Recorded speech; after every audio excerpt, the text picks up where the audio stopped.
Foi o Senhor quem mandou boas notícias anunciar ao pobre, a quem está no cativeiro, libertação, eu vou proclamar. O Senhor esteja conosco, Ele está no meio de nós. Proclamação do Evangelho de nosso Senhor Jesus Cristo, escrito por São Mateus. Glória a vós, Senhor. Naquele tempo, partindo Jesus dali, viu um homem que estava sentado na coletoria, chamado Mateus, e disse-lhe o seguinte: segue-me. Ele, levantando-se, o seguiu. Aconteceu que, estando Jesus sentado à mesa em casa de Mateus, eis que, vindo muitos publicanos e pecadores, sentaram-se à mesa com Jesus e com os seus discípulos. Vendo isto, os fariseus diziam aos seus discípulos: por que motivo come o vosso mestre com os publicanos e pecadores? Jesus, ouvindo isto, disse: os sãos não têm necessidade de médico, mas sim os enfermos. Ide e aprendei o que significa: quero misericórdia e não sacrifício, porque eu não vim chamar os justos, mas os pecadores. Palavras da salvação. Glória a vós, Senhor.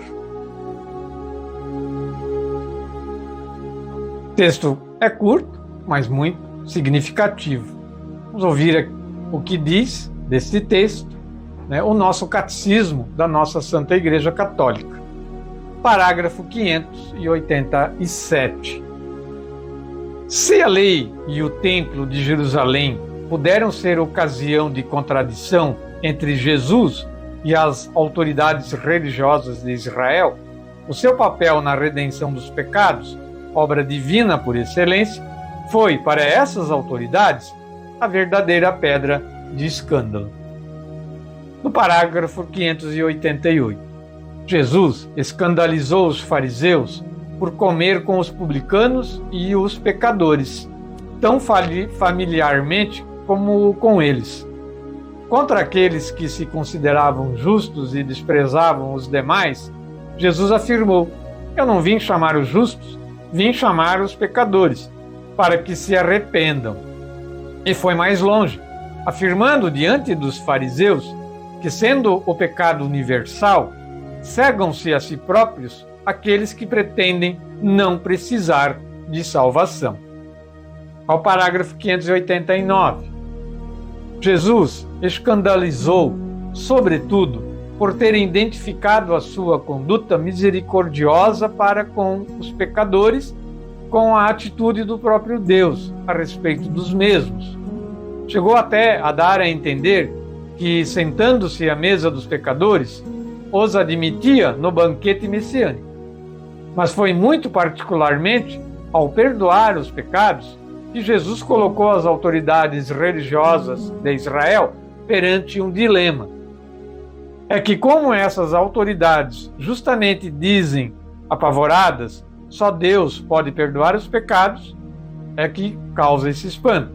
Jesus, ao perdoar os pecados, ou blasfema por ser um homem que se faz igual a Deus, ou diz a verdade, e a sua pessoa torna então presente e revela o nome de Deus. Claro que é a segunda, 581. Jesus apareceu aos olhos dos judeus e dos seus chefes espirituais como um rabi, um mestre. Muitas vezes argumentou no quadro da interpretação rabínica da lei, ele fez isso. Mas, ao mesmo tempo, Jesus tinha forçosamente de se confrontar com os doutores da lei, porque não se contentava com propor a sua interpretação a par das deles. Ensinava como quem tem autoridade e não como os escribas. Ora, afinal, foi o próprio Jesus, sendo Deus, participe da Santíssima Trindade, que entregou a lei a Moisés, lá no Monte Sinai. Bom, nele era a própria palavra de Deus, que se fizer ouvir no Sinai, falava agora, para dar a Moisés a lei escrita, que de novo se fazia ouvir sobre a montanha das bem-aventuranças.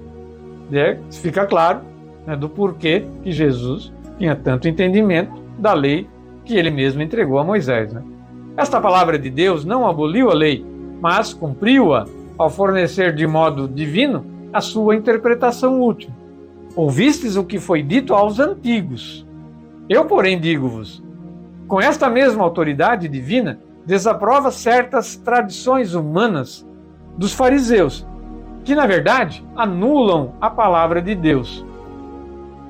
E vamos ouvir um trechinho aí do dia a dia com o Evangelho, né? Da liturgia diária da editora Paulus, que fala da reflexão desse texto de São Mateus de hoje.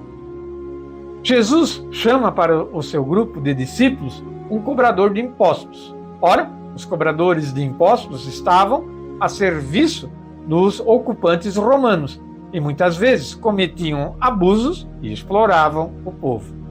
Eram classificados pelos fariseus como pecadores. Jesus faz Mateus passar da escravidão do dinheiro para a liberdade de segui-lo, já que ninguém pode servir a dois senhores. Os fariseus, porém, que se julgam sadios e santos, ficam escandalizados e murmuram ao ver Jesus fazendo refeição entre cobradores de impostos e pecadores. Na qualidade de agente da presença salvadora de Deus, Jesus cita o profeta Oséias e deixa claro o motivo pelo qual se mistura com esse grupo.